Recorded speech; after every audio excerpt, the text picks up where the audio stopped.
The Nintendo Switch 2 is going to be a big deal in terms of getting third-party support, third-party games, I should say, because there is lots of third-party support on the current Switch, but third-party games that aren't currently on the Nintendo Switch onto the Nintendo Switch 2 to entice people to pick up a Switch 2 versus getting a PlayStation 5 or an Xbox Series X or S, especially when you have the added function of it being portable and taking it with you on the go.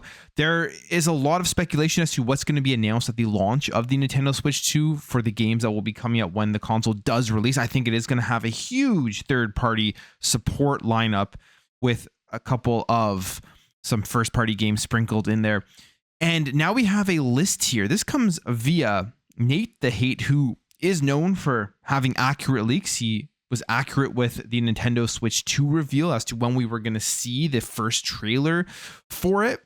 And here is the list of games that are rumored so far here for Switch 2. I believe this will be around launch or in the launch time frame. So here it is, a new 3D Mario. And this makes sense because Super Mario Odyssey has been a long time since that has come out. So we're in that time frame here where they would have developed and made a new 3D Mario game. And if they did put something out there, maybe it's Super Mario Odyssey 2 or something, that would absolutely push the Nintendo Switch to day one for people to want to go out and buy it, especially if they did keep it exclusive to the Switch 2. But I do believe with the majority of their first party titles that launch with the Nintendo Switch 2 will also be available on the current Nintendo Switch. They'll probably be selling just like graphical upgrades and frames per second upgrades, all of that type of stuff to try to push people over to buying it there. A Legend of Zelda remake, which could be very cool. We don't know exactly which one they would do, but you would hope it would be one of their older titles and not something that has released in the last couple of years, or something that doesn't really need a major upgrade, still plays very well. Been hearing like Breath of the Wild is going to get a nice remaster, so maybe that's what they're talking about. We've seen them go back and remake older games. Like they've made the Link's Awakening game, which was a phenomenal remake. They've done the Ocarina of Time 3D and Majora's Mask 3D. Those are just kind of updates with the 3D features and everything. And they've done that a lot. So I could see that definitely happening. Rainbow Six Siege would make a ton of sense. That game would run absolutely fine on the Switch 2, and it's still very popular. The Division, this one's kind of interesting. I wonder if they mean the Division 2 and not the first Division game. I would assume it would be the Division 2. I doubt they're going back and releasing the very first Division on the Switch 2. Starfield, this one is very, very enticing. We've seen this able to run on the Xbox Series S, and I'm sure they can get this in a build for the Nintendo Switch 2, especially if they have things like DLSS in there. The question here would be, would this happen? It's not even out on the PS5 yet. You are hearing and seeing Xbox put all of their games onto PlayStation 5. It would make complete sense to get a build of Starfield for the Switch 2 at launch. I think it would sell relatively well here. I mean, they did Skyrim. That was one of the main games they advertised with the 2017 Nintendo Switch. They were showing it off, people playing that, and that had a lot of people excited. So Starfield could be the Skyrim for the Nintendo Switch 2. Fallout 4, again, that could be it as well. That would make sense. That would be able to run. Diablo 4 would be a perfect port on the Switch 2. Those styles of games, especially when you're playing on the go, would be great to play. Metal Gear Solid Delta Snake. Now, this is an interesting one because this would be a brand new game. Graphically looks phenomenal. I believe it is Unreal Engine 5 as well. Getting that to run on the Switch 2, I think would be a pretty big feat. So we'll see if this one is actually true. Again, Assassin's Creed Mirage, another great looking game. Getting that on Switch 2 would be very cool. Assassin's Creed's and Ubisoft definitely support Nintendo, definitely support multi-platform and getting games out at launch. Assassin's Creed is always a game that I pick up with the launch of any new console. With the Series X, I had Assassin's Creed Valhalla. Absolutely loved it. And if they were to go with Mirage and Assassin's Creed Shadows on the Switch 2, that would be crazy. Shadows, if you've seen any of the gameplay trailers of it, graphically looks stunning. Gameplay looks like it's a ton of fun. So I wonder how this game would be able to run on the Switch 2. I guess that's all dependent on the power. We still don't actually know what the thing is under the hood. We've seen the outer exterior and what they're pushing for, but we don't know how much power is in the Nintendo Switch 2, assuming it isn't going to be anywhere near the current consoles. So there will have to be some software magic in there to have these games running in a way that people will enjoy playing them. Final Fantasy VII Remake and Rebirth. I believe this somewhat because we've seen Square Enix say that they are moving away from console exclusivity because it just hasn't worked out for them, specifically with PlayStation. And those games are going to be coming over to Xbox, and I could see them releasing it on Xbox and Nintendo at the same time, coinciding here with the release of the Nintendo Switch 2. So I would not be surprised. I would be somewhat surprised if it's both at the same time. Maybe they just start off here with Final Fantasy VII Remake and then launch Rebirth after. This one here is very interesting. Halo the Master Chief Collection.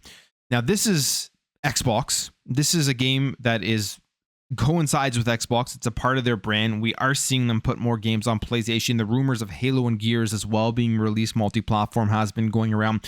But the Master Chief Collection, just because of the style of game it is with all of the older stuff, would be honestly a perfect release on the Switch 2 at launch. It would run very well. It would increase the overall community for the game.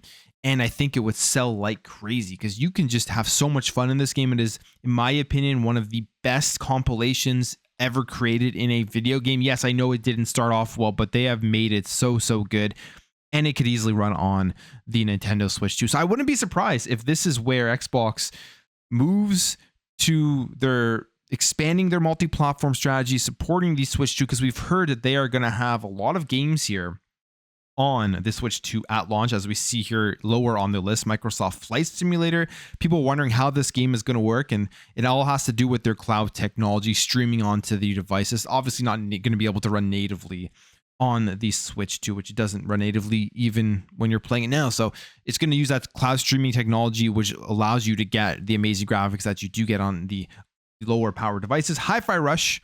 This game, surprisingly, when it did release on PlayStation, did not do very well, and I thought it would have.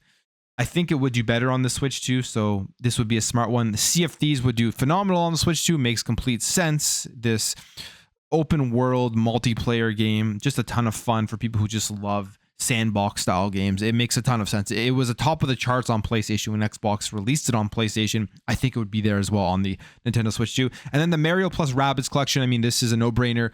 Already Nintendo Switch exclusive games. You put a collection out there of both of them, and then maybe announce a new one that's going to be coming later. It would make complete sense. So that is the list right now of rumored Switch 2 games at launch. To me, it's a phenomenal list. And specifically, if you're not somebody who owns an Xbox or a PlayStation and you haven't been able to play a ton of these games, this will keep you occupied for a very long time. There's tons of great games here, and then they sprinkle in some newer games like Assassin's Creed Shadows, like Snake Eater, putting the Final Fantasy VII remakes on their Master Chief Collection. Like, this would be an insane launch list. And then you also have a new 3D Mario and the Legend of Zelda remake. So I hope this list is true. It will keep people occupied for long, and I think it would entice a lot of people to kind of consider, I guess it depends on how these games run, but if they run good enough, kind of consider where they want to start purchasing games going forward if they currently own a PlayStation or an Xbox, simply because of that portability aspect. Now, that could all change when Xbox, when PlayStation, if PlayStation launched their handhelds, which that is the rumors right now. Xbox has said they're making one, PlayStation is more of rumor, so when those do come out, if they come out, that would change it as well, because you would have now more competition with the portability, and I'm assuming those handhelds will be far more powerful than the Switch 2, and that's going to be a completely big change up here in the gaming industry. But Nintendo has the leverage of Super Mario, Zelda, Metroid, Prime 4, which I was hoping that would be a launch game, but right now it is not on the lineup. The other thing here that has been confirmed is a new Mario Kart game, and Pokemon's Legends ZA, Metroid Prime 4 Beyond, and Xenoblade Chronicles X Definitive Edition will also launch on the Switch in 2025, but no word if that is going to be a launch game for it. Metroid Prime 4, I've been waiting for so long for this, so I'm super happy that we're finally going to be getting it this year. It does seem like. But I would love to know your thoughts on this in the comments below. Looking at this list, if you don't have a current Xbox or PlayStation, would this be exciting for you? Or if you do have a current Xbox or PlayStation, and with the added portability of the Switch 2, would this be something, when you're seeing all of this third-party stuff that essentially is going to be releasing simultaneously, I think, going forward with Xbox and PlayStation, would the Switch 2 be a console that you would prefer to buy these games on now because of the portability. I'll leave it there. Thank you for watching, and I'll catch you guys in the next video.